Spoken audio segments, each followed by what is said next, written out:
ഫെബ്രുവരി 27 അമല ഏകാദശിയാണ്. ശുക്ലപക്ഷം. ഫെബ്രുവരി 27 വെളുപ്പിനെ 12:33 മുതൽ രാത്രി 10:32 വരെയാണ് തിഥി ഉള്ളത്. പാരണ സമയം 28 രാവിലെ 6:36 മുതൽ 10:35 വരെയാണ്.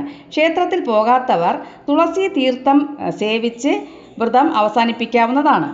അമല എന്നാൽ നെല്ലിക്ക എന്നാണർത്ഥം. മഹാവിഷ്ണുവും മഹാലക്ഷ്മിയുമായിട്ട് ബന്ധമുള്ള ഒരു വൃക്ഷമാണ് നെല്ലിമരം.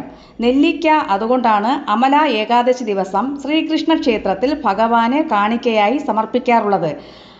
ഗുരുവായൂർ പോലുള്ള ക്ഷേത്രങ്ങളിൽ അമല ഏകാദശി ദിവസം ഭക്തർ നെല്ലിക്ക സമർപ്പിക്കുന്നത് ഏവർക്കും കാണാൻ കഴിഞ്ഞിട്ടുണ്ടായിരിക്കും. വ്രതശുദ്ധിയോടുകൂടി ഭക്തിയോടുകൂടി ഭഗവാന്റെ നാമങ്ങളൊക്കെ ജപിച്ച് അമല ഏകാദശി എടുക്കുന്നത് വളരെ ഉത്തമമാണ്.